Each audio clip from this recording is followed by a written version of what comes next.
خوارج کا لشکر جو تھا وہ ہمارے پاس انفارمیشن ملی کہ وہ پاکستان کے اندر انٹر ہوئے ہیں. حسن خیل نارتھ وزیرستان میں وہاں سے پاکستان میں انٹر ہو رہے تھے اور انہوں نے ان کو بالکل ٹریپ کر کے آگے آنے دیا تاکہ وہ پورے کے پورے جتنا لشکر ہے وہ اندر آئیں اور وہ بھاگ نہ سکیں. سارا کا پورا لشکر آ گیا ہے. 3 طرف سے ہمارے جوانوں نے ان کے اوپر اٹیک کیا. 54 خوارج جہنم رسید کیے. شمالی وزیرستان میں دہشت گردوں کی دراندازی کی کوشش ناکام بنا دی گئی. 54 دہشت گردوں کو ہلاک کر دیا گیا.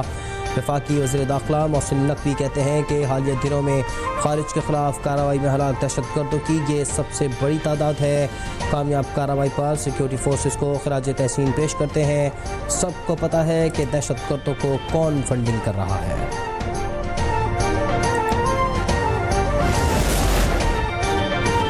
وزیراعظم شہباز شریف کی صدر نون لیگ نواز شریف سے جاتی عمرہ میں مشاورت. بھارت کی جانب سے سندھ طاس معاہدے کے یک طرفہ خاتمے اور ملک کی سیاسی صورتحال سمیت دیگر امور پر غور ہوگا. ملاقات میں وزیر اعلیٰ پنجاب مریم نواز بھی شریک.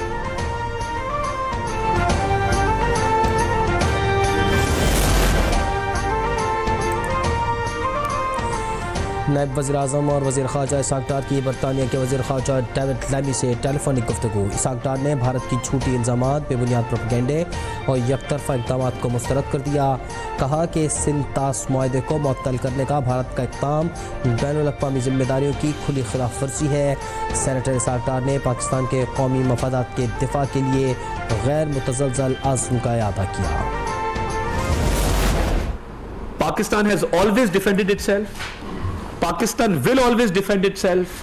Pakistan has the capacity to respond effectively, like we did in the aftermath of the Pulwama incident, in the aftermath of the Pahalgam. And we are good hosts, so we also served a very fantastic cup of tea. Pahalgam واقعے کے بعد کشمیر کے معصوم لوگوں کو نشانہ بنایا جا رہا ہے. بھارت کے اندر پہلگام واقعے پر آوازیں اٹھنا شروع ہو گئی ہیں.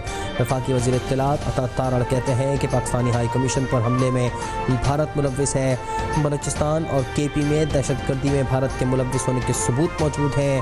کیا یہ ممکن ہے کہ تمام شواہد 10 منٹ میں اکٹھے کر FIR درج کروا دی جائے؟ پاک بحریہ کی دشمن کی نیوی پر دھاک. پاکستان نیوی کی اینٹی ایکسس ایریا ڈینائل حکمت عملی پر بھارتی ایئر کرافٹ کیریئر پسپا. INS وکرانت محض چند روز ہی کھلے سمندر میں موجود رہا. وکرانت کو حالیہ کشیدگی کے پیش نظر بحیرہ عرب میں تعینات کیا گیا تھا. INS وکرانت 25 اپریل کو اچانک کارواڑ نیول بیس واپس پہنچ گیا.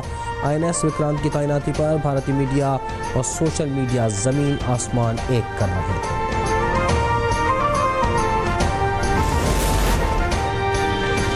رہنما تحریک خالصتان گرپتونت سنگھ پنو کا پاکستان کے ساتھ اظہار یکجہتی.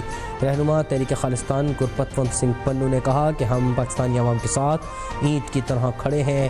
ہم انڈین آرمی کو پنجاب سے گزر کر پاکستان پر حملہ نہیں کرنے دیں گے. انڈیا کی اتنی ہمت نہیں کہ وہ پاکستان پر حملہ کرے.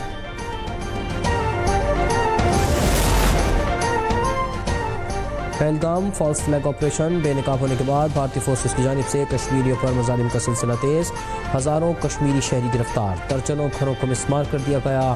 بھارتی فورسز کے ضلع سری نگر میں 63 مقامات پر چھاپے. حریت رہنماؤں اور انسانی حقوق کے کارکنوں کی رہائش گاہوں کو نشانہ بنایا گیا.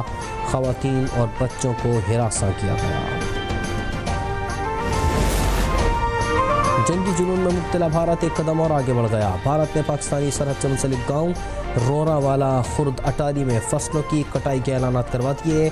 سرحد پر موجود فصلوں کی کٹائی کے لیے کاشتکاروں کو 2 دن کی مہلت. 2 دن کے بعد سرحد کے قریبی گیٹ بند کر دیے جائیں گے.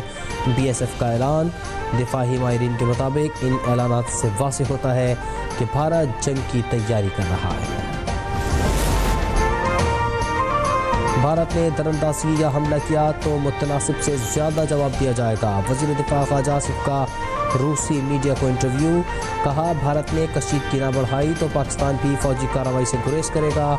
ہم نہ کشیدگی بڑھانا چاہتے ہیں اور نہ ہی کسی اقدام میں پہل کرنا چاہتے ہیں. بھارت کے جنگی جنون کے خلاف پاکستان متحد، پہلگام فالس فلیگ آپریشن پر پاکستانی نامور شخصیات نے سوالات اٹھا دیے۔ اداکار جاوید شیخ نے کہا کہ کیسے ممکن ہے کہ بڑے واقعے کی صرف 10 منٹ میں FIR درج ہو جائے۔ گلوکار فاخر محمود نے کہا کہ ہم اپنی سیکیورٹی پر کوئی سمجھوتا نہیں کریں گے۔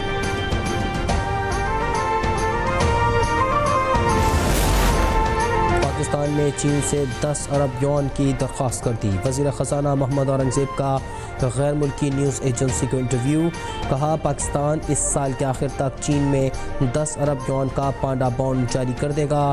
پاکستان نے IMF کے ساتھ کلائمیٹ فائنینسنگ کے تحت نیا پروگرام شروع کیا ہے۔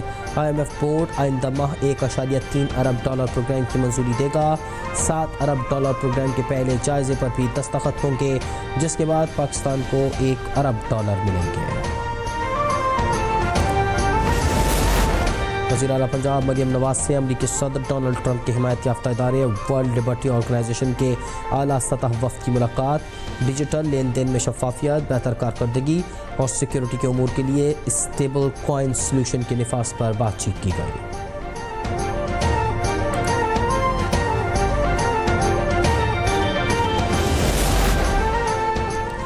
وزیر اطلاعات پنجاب اسما بخاری نے سندس فاؤنڈیشن کا دورہ کیا اور تھیلیسیمیا کے مریض بچوں میں تحائف تقسیم کیے۔ سندس فاؤنڈیشن کی بچی کو وزیر اعلیٰ پنجاب مریم نواز کی طرف سے اسکوٹی کا تحفہ بھی دیا گیا۔ اسما بخاری نے تھیلیسیمیا کے مریض بچوں کی عیادت کی اور دست شفقت رکھا۔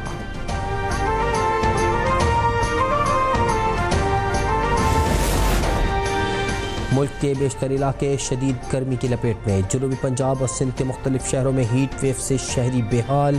کراچی میں موسم آج بھی گرم اور مرطوب رہنے کا امکان۔ محکمہ موسمیات کی پارہ 36 سے 38 ڈگری تک رہنے کی پیش گوئی۔ شام کے اوقات میں ہوا میں نمی کا تناسب 45 سے 55% رہنے کا امکان۔ بالائی علاقوں میں بھی درجہ حرارت بڑھنے لگا۔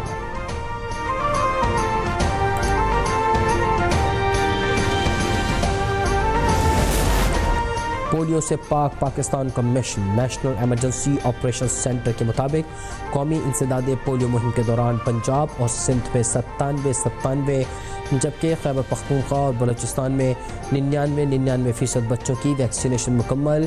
آج مہم کے آخری روز مزید 10 لاکھ سے زائد بچوں کو پولیو سے بچاؤ کے قطرے پلائے جائیں گے۔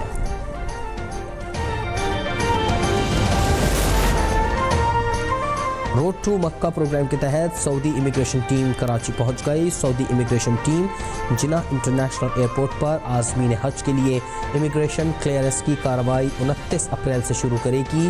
اسلام آباد، ملتان اور پشاور ایئرپورٹس پر پری حج اجلاس مکمل ہو چکے ہیں۔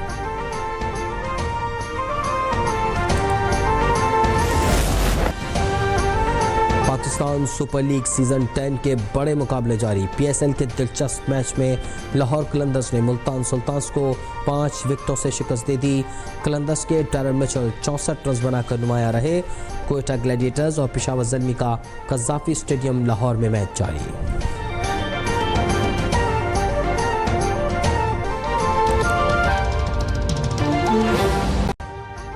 ابھی سبسکرائب کریں تاکہ کوئی خبر رہ نہ جائے۔